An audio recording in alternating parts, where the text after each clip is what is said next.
എൻ്റെ ദൈവത്തിൻ്റെ ഈ എപ്പിസോഡിലേക്ക് സ്വാഗതം.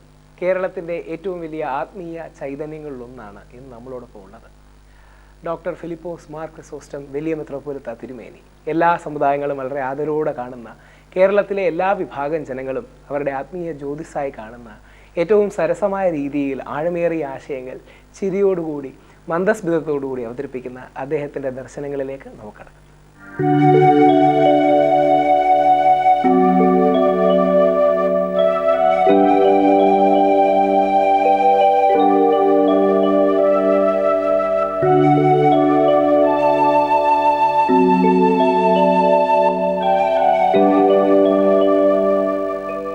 തിരുമേനി, അപ്പം നമ്മുടെ ഈ എൻ്റെ ദൈവം എന്നാണ് ഈ പരിപാടിയുടെ പേര്. എല്ലാവർക്കും ഒരു ദൈവസങ്കല്പമുണ്ട്, ഓരോരുത്തർക്കും ഓരോന്നാണ്. ശരിക്കും ഒരു യുവാവെന്ന രീതിയിൽ അങ്ങോട്ട് ഒരു സംശയം, ഒരു ഗുരുതുല്യനായ ആചാര്യനോടൊരു സംശയം, ശരിക്കും ഈ ദൈവം ഉണ്ടോ? ആ ചോദ്യം വളരെ അർത്ഥവത്തായ ചോദ്യം. ഉണ്ടോ എന്ന് പറഞ്ഞപ്പോൾ ഉണ്ടായതാണ്, അതിനാണ് ഉള്ളത്. എന്നാൽ ദൈവം ഉണ്ടായതല്ല. എൻ്റെ സ്വന്തം അഭിപ്രായത്തിൽ ആത്യന്തികമായ സത്യമാണ് ദൈവം. ആത്യന്തികമായി സത്യമുണ്ടോ അതോ ആപേക്ഷികമായ സത്യമുണ്ടോ? ദൈവം ഉണ്ട് എന്ന് ഞാൻ വിശ്വസിക്കുന്നുണ്ട്.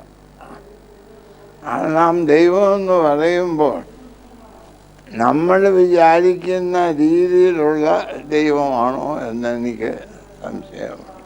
മനുഷ്യൻ ഈ ലോകത്തിൻ്റെ ഉള്ളിൽ വെച്ച് പൂർണ്ണമായി അറിയുന്നത് പ്രയാസമാണ്, എന്നാൽ മനസ്സിലാക്കുന്നതിന് സാധിക്കും. അത് പറയുമ്പോഴേ അപ്പം അങ്ങ് നമ്മുടെ മതസൗഹാർദ്ദത്തിൻ്റെ ഏറ്റവും വലിയൊരു ചിഹ്നമാണ്. കാര്യം എല്ലാ സമുദായങ്ങളും വളരെ ആദരിക്കുന്ന ഒരു വ്യക്തിയാണ്. പക്ഷേ ഈ മതങ്ങളുടെ ഒരു മെറ്റാഫിസിക്സിലേക്ക് പോയാൽ, അപ്പം ഈ നമ്മുടെ സെമിറ്റിക് ധർമ്മങ്ങൾ കൂടുതൽ ഒരു ജീവിതമേ ഉള്ളൂ എന്നുള്ളൊരു കാഴ്ചപ്പാടാണല്ലോ. ഇപ്പം നമ്മുടെ ധാർമ്മിക ഹിന്ദു ബൗദ്ധികമൊക്കെ പല ജന്മങ്ങൾ എന്നുള്ളൊരു തിയറി വെക്കുന്നു. അതൊരു കാര്യമാണ്.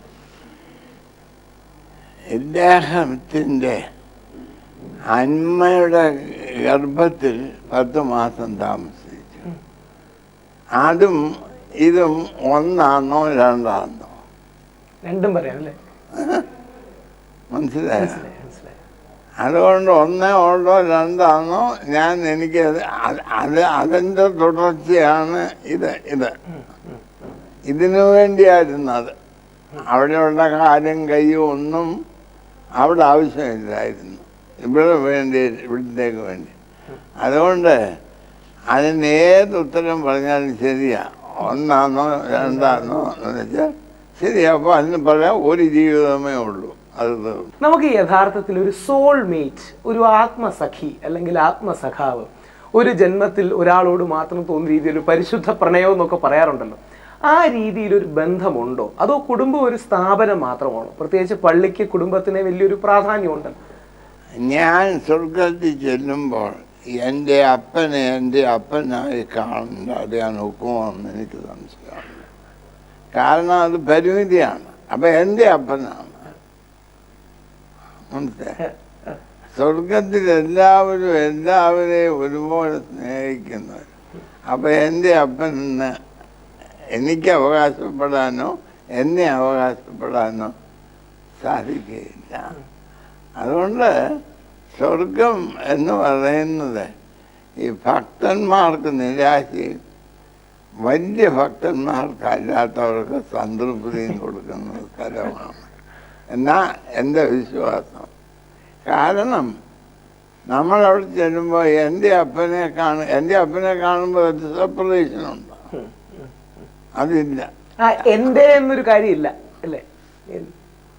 ആത്യന്തികമായി നമുക്ക് അങ്ങേക്കോ എനിക്കോ അല്ലെങ്കിൽ ഇവിടുത്തെ ഒരു സെൽഫ്, ഒരു ആത്മാവോ ഒരു സ്പിരിറ്റോ ഒരു ഇൻഡിവിജ്വൽ സെൽഫ് ഉണ്ടോ?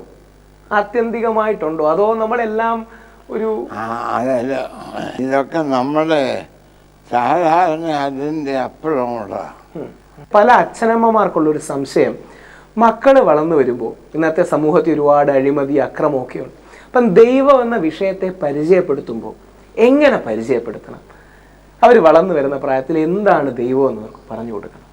ദൈവം എന്ന് പറഞ്ഞാൽ നമ്മളെല്ലാവരും കൂടി ഒരുമിച്ച് ജീവിപ്പാൻ നമ്മെ പഠിപ്പിക്കുന്ന ആളാണ് ദൈവം. ഈ ബുദ്ധിയുടെ ഉള്ളിൽ അടക്കത്തക്ക ആളല്ല ദൈവം. ബുദ്ധി ദൈവത്തെ നമുക്ക് മനസ്സിലാക്കുന്ന അനുഭവിക്കുന്നതിന് സഹായിക്കും. മനസ്സിലാക്കുന്നതിന് അനുഭവിക്കുന്നതിന്.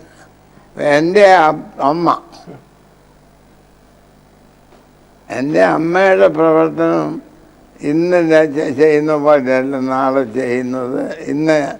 എന്നെ ഇന്ന് വൈകിട്ട് അടിക്കുമ്പോൾ എനിക്ക് തോന്നുന്നു ഈ അമ്മയ്ക്ക് ഒരു സ്നേഹവും ഇല്ല, ഒന്നുമില്ലെന്നത്. എനിക്ക് രാവിലെ ഭക്ഷണം തരുമ്പോൾ തോന്നുന്നു ഇതുപോലെ നല്ല അമ്മ. മനസ്സിലാകട്ടെ, ഞാൻ അമ്മയുടെ ഓരോ പ്രവർത്തനം കൊണ്ട് അമ്മ വിധിക്കുകയാണ് അന്നേരം. അപ്പം എൻ്റെ രാവിലത്തെ അമ്മയല്ല ഉച്ചയ്ക്ക് അമ്മയല്ല. അമ്മ വ്യത്യാസപ്പെട്ടാണ് എനിക്ക്.